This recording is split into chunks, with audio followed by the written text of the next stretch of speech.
Hello friends, स्वागत है आप सभी का मेरे चैनल स्टडी विद अभय में। आज की वीडियो में मैं आप सभी को मर्चेंट ऑफ वेनिस के एक्ट 1 सीन 1 का एक्सप्लेनेशन करूंगा, वो भी पूरे हिंदी में। मर्चेंट ऑफ वेनिस एक ड्रामा है जिसको विलियम शेक्सपियर ने लिखा है। तो चलिए दोस्तों, हम लोग एक्ट 1 सीन 1 शुरू करते हैं। तो दोस्तों, स्टार्टिंग में ये होता है कि तीन दोस्त एक साथ मिलते हैं। एक का नाम रहता है एंटोनियो, एक का नाम रहता है सलारिनो, एक का नाम रहता है सलानियो। जिसमें से एंटोनियो जो है, ये तीनों दोस्त मतलब वेनिस में रहते हैं। वेनिस जो कि इटली में है, और इटली आप जानते होंगे कि यूरोप में पाया जाता है। तो स्टोरी जो है ऐसे शुरू होती है। एंटोनियो कहता है कि मुझे सच्ची नहीं पता कि मैं क्यों उदास हूँ। मेरे दोस्त, मुझे कुछ भी समझ में नहीं आ रहा आखिर मेरे उदासी का कारण क्या है, और मैं जानना चाहता हूँ कि मैं आखिर क्यों उदास हूँ। तो एंटोनियो की बात सुनकर उसका एक दोस्त सलारिनो कहता है कि एंटोनियो, तुम अभी समुद्र के बारे में सोच रहे हो जहाँ पर तुम्हारी बड़ी बड़ी शिपें समुद्र में तैर रही हैं, और मैं ऐसा सोच रहा हूँ कि जहाँ पर तुम्हारी शिप तैर रही होगी वहाँ पर जो छोटे छोटे शिप हैं वो तुम्हारी बड़ी बड़ी शिप को एकदम प्रणाम कर रहे होंगे और तुम्हें आगे जाने की अनुमति दे रहे होंगे। और इसके बाद सलानियो कहता है, उसका दूसरा दोस्त सलानियो कहता है कि मेरी बात मानो सर, अगर मेरे पास ऐसा बिज़नेस होता है, इतना बड़ा बिज़नेस होता है सर आपकी तरह, जैसे एंटोनियो का जो है ना बहुत बड़ा बिज़नेस रहता है, वो इम्पोर्ट एक्सपोर्ट करता है। तो इसी बात पर सलारिनो कहता है कि मेरी बात मानिए सर, अगर मेरा बिज़नेस इतना बड़ा रहता तो मैं तो दिन भर उसी के बारे में सोचता और मैं भी बहुत दुखी रहता। और मैं अभी इस समय पता है, मैं हर समय देखता कि हवा की डायरेक्शन क्या है। मैं अभी जहाँ पर बैठा हूँ मैं घास को उखाड़ता और देखता कि हवा की डायरेक्शन क्या है, और हर एक मतलब मैप्स देखता, पेयर्स देखता कि मेरी शिप किधर है और सेफ़ है कि नहीं। और हर समय मुझे ये दिल में शंका रहती कि मेरा शिप सेफ़ है कि नहीं और अच्छे से वापस लौटेगा कि नहीं। उसके बाद से फिर से सलारिनो कहता है कि जब भी मैं इस सूप को ठंडा करने के लिए हवा से फूंक मारता हूँ तो मुझे ये सोच कर डर हो जाता है कि वो हवाएं जो नदी के पास समुद्र के बह रही होंगी वो मेरी शिप को कितनी हिला डुला रही होंगी।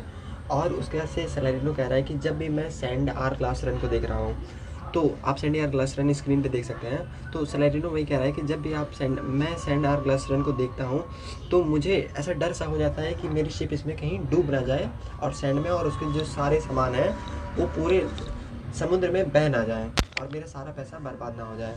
फिर सलारिनो एक और बात कहता है कि मैं इन सब के अलावा क्या करूं, मैं क्या चर्च में जाऊं?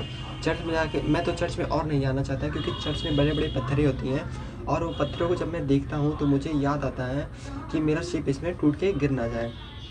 एंटोनियो, मैं जानता हूँ कि ये तुम्हारा बिजनेस ही है जो तुम्हें उदास रखा है और तुम्हें दुखी कर रहा है। फिर सलारिनो की बात सुनकर एंटोनियो कहता है कि मेरी बात मानो सलारिनो और सलानियो, ऐसा कुछ भी नहीं है। मेरा बिज़नेस इतना बड़ा है ना कि मेरे बिज़नेस एक शिप पे निर्भर नहीं करता है, और ना ही एक जगह पर, और ना ही एक साल पर। मतलब एंटोनियो ये दिखाना चाहता है कि मैं बहुत अमीर हूँ। अगर मेरा एक साल का भी पूरा लॉस हो गया तो भी मेरा कोई नुकसान नहीं होगा, मेरा बिज़नेस इतना बड़ा है। सलानियो आप कहता है कि तुम्हारा बिज़नेस अगर तुमको दुखी नहीं कर रहा है तो इसका मतलब यही है कि तुम किसी से प्यार में हो। तो एंटोनियो कहता है छी छी, मैं वो भी प्यार में नहीं। सलानियो कहता है कि अगर तुम प्यार में नहीं हो तो इसका मतलब है कि तुम दुखी इसलिए हो क्योंकि तुम खुश नहीं हो, और ये तुम्हारे लिए बहुत आसान होगा कि तुम हंस कर खेल कर कूद कर कहो कि तुम खुश इसलिए हो क्योंकि तुम दुखी नहीं हो। फिर सलानियो कहता है कि भगवान ने दो तरीके के लोग बनाए हैं, एक जो कि दिन भर हंसते रहते हैं और हमेशा खिलखिलाते रहते हैं, और वो इतना हंसते हैं कि जब वो हंसते हैं तो उनकी आंखें दिखाई नहीं देती हैं। और दूसरे वो लोग होते हैं जो कि दिन भर हमेशा गुस्से में रहते हैं और उनके सामने कोई भी अच्छा से अच्छा जोक कर दो तो भी वो नहीं हंसेंगे। मैं यहाँ पर तब तक रुका जब तक मैं तुमको हंसा न देता, लेकिन अब तुम्हारे अच्छे दोस्त आ गए इसलिए हम लोग जा रहे हैं। दरअसल यहाँ पर ये होता है ना कि बेसानियो, लोरेंजो और गैशानो, अब यहाँ पर इन लोग एंट्री करते हैं। ये तीनों भी एंटोनियो के ही दोस्त हैं, तो इसलिए सलानियो कहता है कि अब मैं जा रहा हूँ क्योंकि अब तुम्हारे अच्छे दोस्त आ गए हैं। एंटोनियो कहता है कि धन्यवाद, आपने मेरी बहुत मदद की और आपने मेरे बुरे समय में बहुत मुझे हंसाया। तो कह रहा है कि लेकिन एंटोनियो कह रहा है कि लेकिन मुझे लगता है कि आपको कोई काम याद आ गया है और आप इस ओकेज़न को एक बहाना बना के यहाँ से जा रहे हो। तब तक बेसानियो, लोरेंजो और गैशानो अंदर आ जाते हैं। फिर सलारिनो कहता है कि कैसे हो दोस्त? तो बेसानियो कहता है कि हम लोग तो ठीक हैं, लेकिन क्या हो रहा है, तुम लोग कितने दिनों से मिले नहीं हो। फिर सलारिनो कहता है ठीक है, हम लोग समय निकालेंगे और जल्दी मिलेंगे।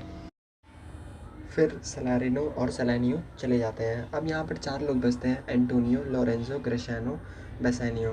अब उसके बाद से लोरेंज़ो कहता है, बेसानियो क्योंकि तुमने एंटोनियो को पा लिया है तो अब हम लोग जा रहे हैं और तुम याद रखना कि हम लोग को डिनर के समय में मिलना है। बेसानियो कहता है, ठीक है, मैं तुम्हारा वादा नहीं तोड़ूंगा, मैं डिनर के समय तुम लोगों से अवश्य मिलूंगा।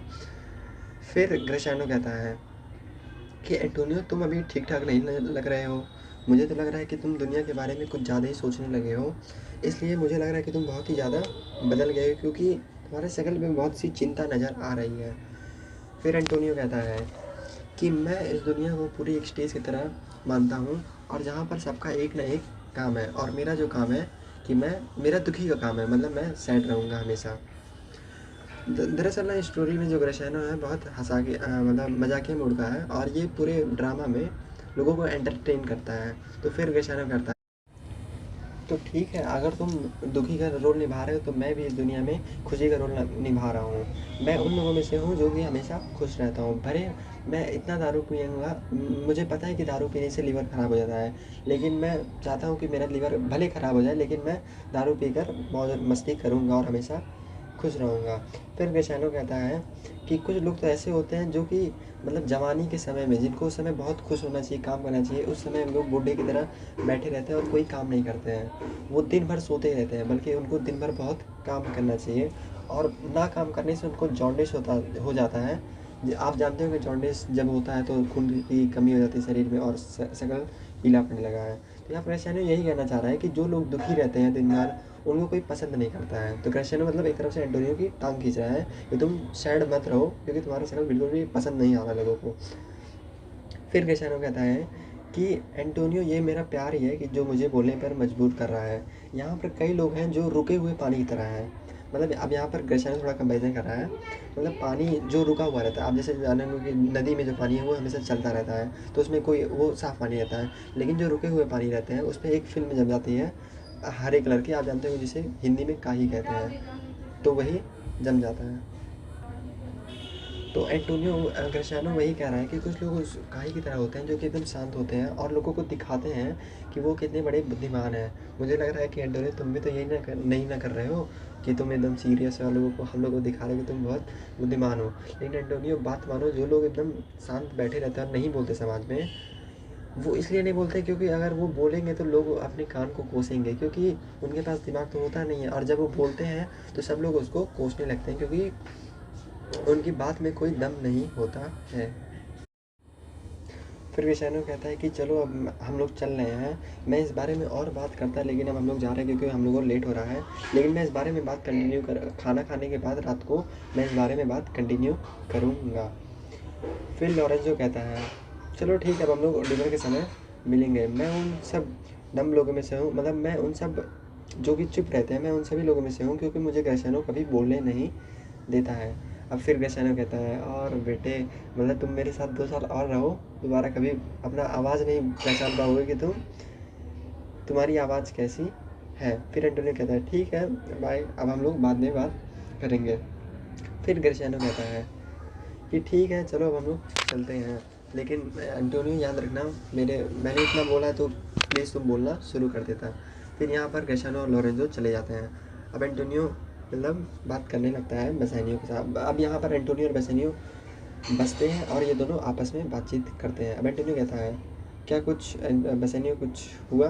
तो बेसानियो कहता है कि ग्रेशियानो जो है वो बहुत ज़्यादा बकवास करता है और ये पूरे वेनिस में सबसे ज़्यादा बोलने वाला इंसान है।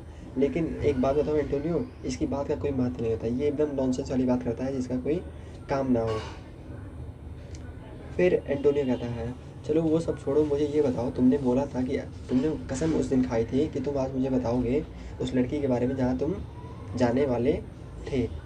अब बेसानियो यहाँ पर बेसानियो जो है ना, दरअसल एक बहुत मतलब एंटोनियो और बेसानियो बहुत अच्छे दोस्त रहते हैं, लेकिन बेसानियो जो है बहुत खर्चीला इंसान रहता है, बहुत ज़्यादा पैसा खर्चा, मतलब उसकी इनकम नहीं रहती, ये लगभग काम भी नहीं करता है। स्टोरी में कहीं बताया नहीं गया कि ये काम कर रहा है, लेकिन जो ये खर्च करता है बहुत ज़्यादा खर्च करता है और ये एंटोनियो से बहुत ज़्यादा उधार लिया रहता है। तो यहाँ पर बेसानियो थोड़ा सा मक्खन उक्खन लगा रहा है। अब बेसानियो कह रहा है कि ये तो तुम्हें पता ही एंटोनियो कि मैंने किस तरीके से अपने पैसे उड़ा दिए हैं और मेरे पास एक भी रुपया नहीं मिला है। और मैं इतना खर्च करता हूँ जितना कि मतलब मेरी इनकम भी नहीं है, मैं उससे कई गुना ज़्यादा खर्च करता था हूँ। और मैंने तुम्हारा कई पैसा उड़ा दिया है और मेरे पास अभी एक भी रुपया नहीं है कि मैं तुम्हारा पैसा वापस चुकाऊँ। और मैं कई दिनों से सोच रहा हूँ कि तुम्हारा जो मैंने उधार लिया है उसे मैं लौटा दूँ। और एंटोनियो, मैं तुम्हें बहुत प्यार करता हूँ, प्यार मतलब दोस्त के मामले में भी और पैसे के मामले में भी। और मुझे पता है कि मैं ये सोच रहा हूँ कि तुम्हारा जो मैंने उधार पैसा लिया है उसको मैं लौटा दूँ, एंटोनियो कहता है। फिर एंटोनियो इसकी बातों को सुनकर कह रहा है कि बेसानियो, मैं तुमसे प्रे करता हूँ कि तुम मुझे बताओ तुमको चाहिए क्या। तुम जो भी बोलोगे, अगर वो उतना ही सच्चा रहा जितने की सच्चे तुम हो, तो मैं तुम जितना भी पैसा मांगोगे मैं देने के लिए तैयार हूँ। दरअसल ना यहाँ पर बेसानियो जो है, बेसानियो को एक लड़की पसंद आ जाती है जिससे वो शादी करना चाहता है। तो और बेसानियो के पास वो शादी पैसा रहता नहीं है, तो वही एंटोनियो के पास वो पैसा मांगने आता है और वो तरह तरह के बहाने बनाता है कि कैसे भी एंटोनियो मुझे पैसा दे दे।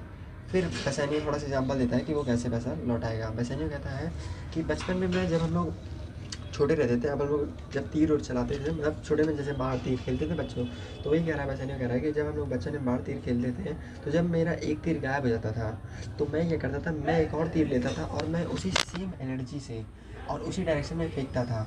और इस बार मैं जब वो तीर जाता था तो बहुत ध्यान से दिखता था कि वो किधर जाता था और मैं उसको फॉलो करके जाता था और आगे देखता था, तो मुझे दोनों मिल जाता था। तो बेसानियो कह रहा है कि मैं यही एग्जाम्पल तुमको देना चाहता हूँ एंटोनियो। तो जो तुमने पहले पैसा दिया था वो तो मेरा गायब हो गया, लेकिन मैं इस बार तुमसे रिक्वेस्ट करता हूँ कि तुम मुझे पैसा दो और मैं फिर से इसे किसी काम में इन्वेस्ट करूँगा और वहाँ से बहुत अच्छा रिटर्न मिलेगा और मैं तुम्हारे दोनों पैसे लौटा दूँगा। लेकिन एंटोनियो मेरी बात मानो, अगर दोनों नहीं लौटा पाया तो इतना गारंटी रखो कि मैं जो पहले का डेप्ट है, पहले का उधार जो है वो मैं तुम्हें चुका दूंगा और जो बात का डेप्ट है उसके लिए मैं जीवन भर के लिए। अब एंटोनियो कहता है, एंटोनियो यहाँ पर दरअसल थोड़ा सा गुस्सा जाता है और कहता है, बेसानियो तुम बात को घुमाओ मत और सच्ची सच्ची बताओ कि मतलब तुमको चाहिए क्या, और बिना समय वेस्ट किए तुम मुझे बताओ आखिर तुम चाहते क्या हो। फिर बेसानियो कहता है कि एंटोनियो सुनो मेरी बात, बेलमोंट में एक बहुत ही अच्छी लेडी रहती है जिसका नाम है पोर्शिया, जिससे मैं शादी करना चाहता हूँ, जो कि बहुत सुंदर है और बहुत ही मतलब अच्छी भी है, मतलब उसके जो नेचर स्वभाव है बहुत ही अच्छा है और मैं उससे लगभग दिल से प्यार करता हूँ, जिसका नाम पोर्शिया है। और वो उस पोर्शिया से बिल्कुल भी कम नहीं है जो कि जूलियस सीजर में पोर्शिया है। जूलियस सीजर एक कहानी है जो कि विलियम शेक्सपियर ने लिखी है, उसमें भी एक पोर्शिया रहती है। तो यहाँ पर मतलब बेसानियो कह रहा है कि वो पोर्शिया जो जूलियस सीजर में थी और ये जो पोर्शिया, ये दोनों सेम है, मतलब दोनों सेम नहीं, मतलब दोनों में कोई भी अंतर नहीं है, दोनों एक से बढ़कर एक है। फिर बेसानियो कह रहा है कि ये इतनी सुंदर है कि पूरी दुनिया से लोग राजघराने के लोग आ रहे हैं इसे शादी करने के लिए।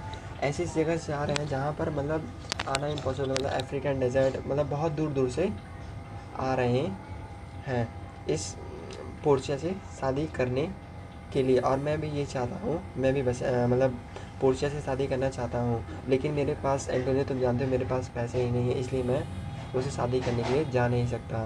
तो एंटोनियो फिर कहता है, एंटोनियो यहाँ पर कहता है कि बेसानियो तुम जानते ही हो कि मेरा सारा पैसा शिप पर लगा हुआ है, अभी तो मेरे पास कोई कैश डिपॉजिट नहीं है, लेकिन मैं तुमसे रिक्वेस्ट करता हूँ कि तुम पूरे वेनिस में कहीं पर भी जाओ और मेरा नाम बताकर तुम उनसे उधार ले लो, और मतलब मैं जो उसका पेमेंट है मैं उस पर कर दूँगा, और तुम जाकर देखो कि मेरा कितना इमेज है, स्टेटस है पूरे इस मतलब मार्केट में।